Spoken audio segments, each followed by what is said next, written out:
Hey everybody, welcome back to the podcast. In today's episode, we're going to be talking about providing and how to know if a man is willing and able to provide.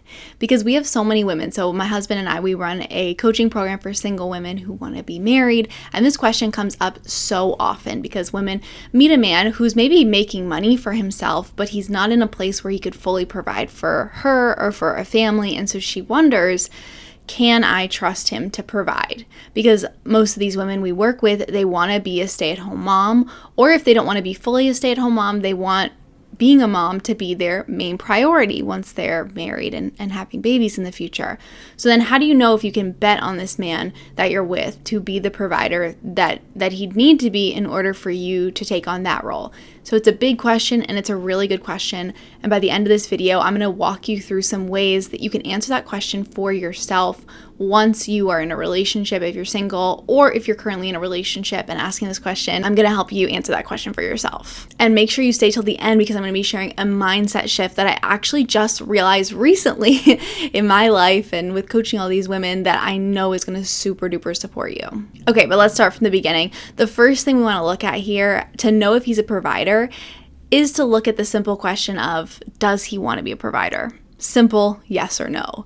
When you ask him about his life vision and his dreams for the future, does it include being in that role?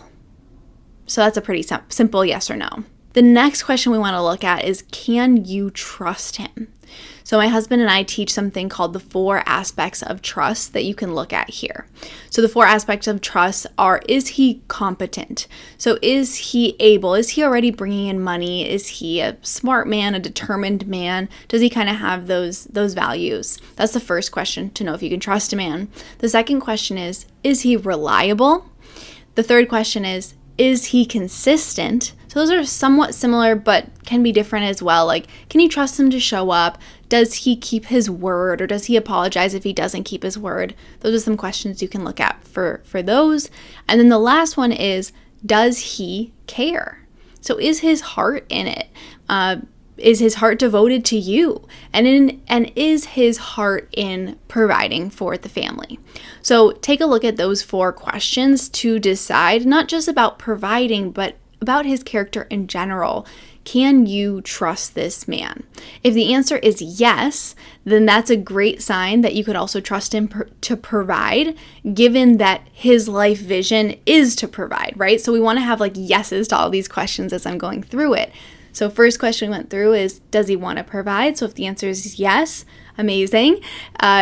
Second question is, can you trust him? So if the answer is yes, amazing. Let's move on to the next. And the next one isn't a yes or no question, but more a mindset or something to understand about men and providing. So here it is. It's that men are initiated into providership through responsibility. Men are initiated into providership through responsibility.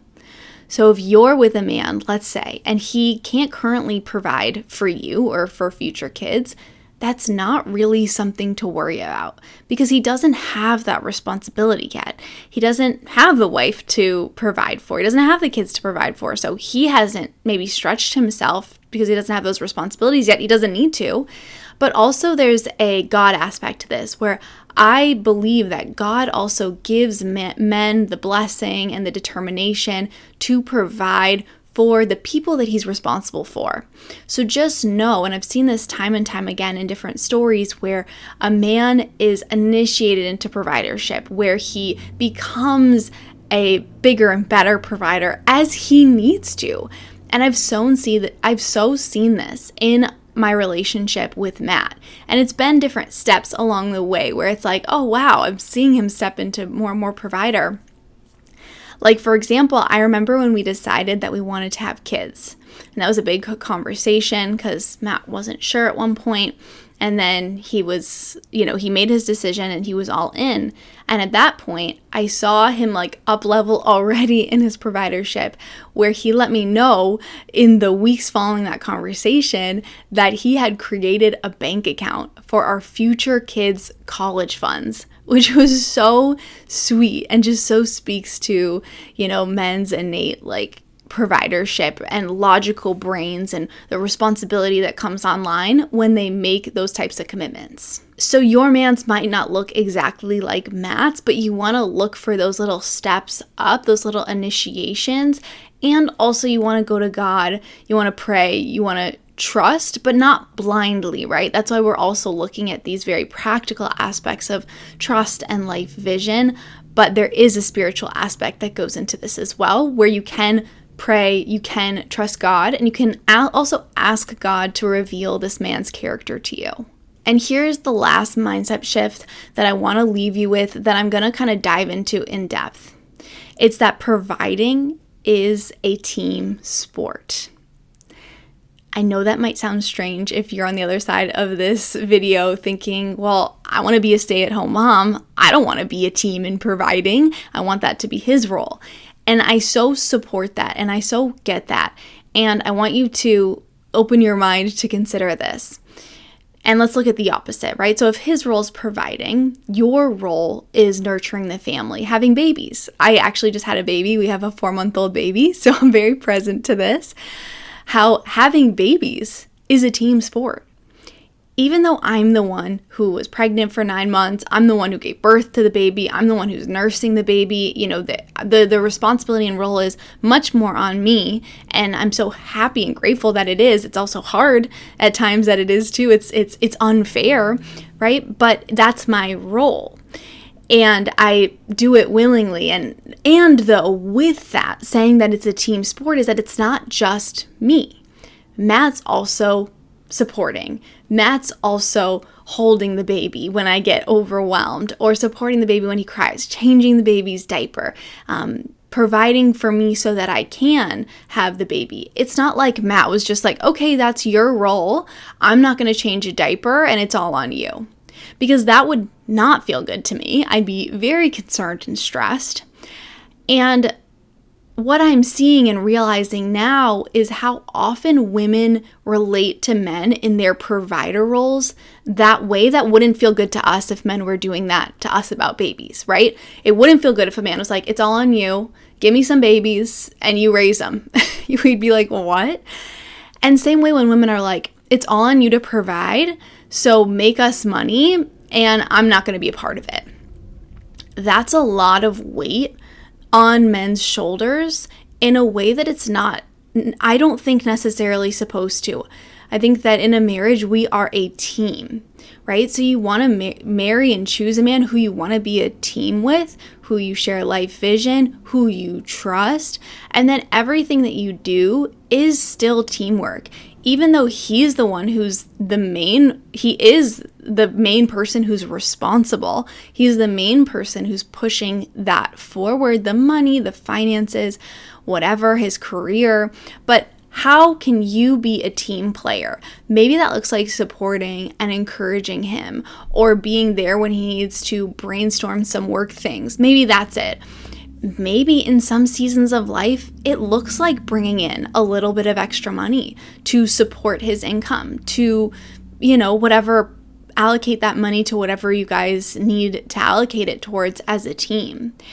And I think this is why it's so important to marry someone not based off like the rigid rules that you guys decide before you're ever married, because life is going to throw you curveballs and things are going to change. And so are you willing to be a team with him in his providership?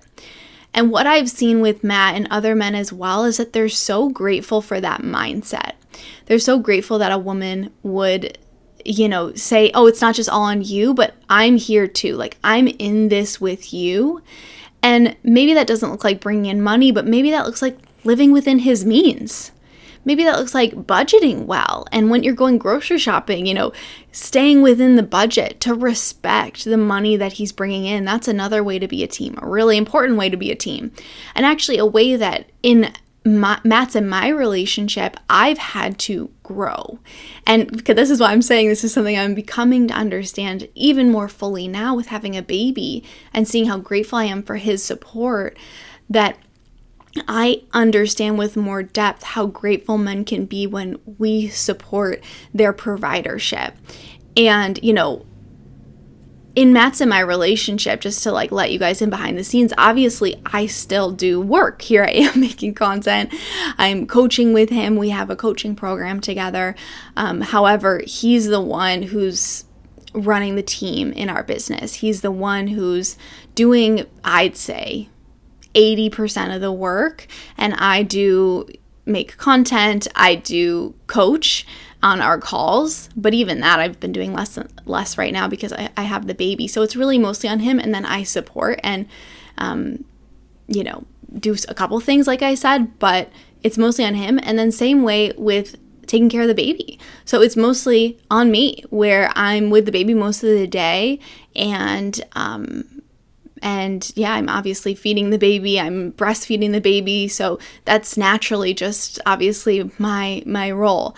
And then Matt is supporting, so it's like vice versa, and we've created those roles to be flexible and to work in different seasons, and we'll roll with it. We'll see what the future holds. But the last thing I just want to touch on here, with this mindset of how providing is a team sport, I also want to say that providing doesn't have to be black and white. I think sometimes we live in a culture that tells us it needs to be black and white. Like, I need to be a trad wife, or I need to be a boss babe. And I think that neither of those roles, because I've tried to be both, and honestly, I think neither of those roles really speak to the reality of being a human being and being a wife.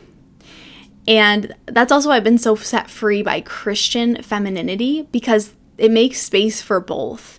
And it's not a rigid role, but it honors the natural role of mother. I don't think that, we should be out there bringing in the majority of income. I don't think most women are fulfilled by that. I think women should be mostly at home with their kids 100%. But then, it's like that nuance of that 20% or that 10% or whatever it is. It's just, it doesn't need to be black and white. There's going to be different seasons of your life.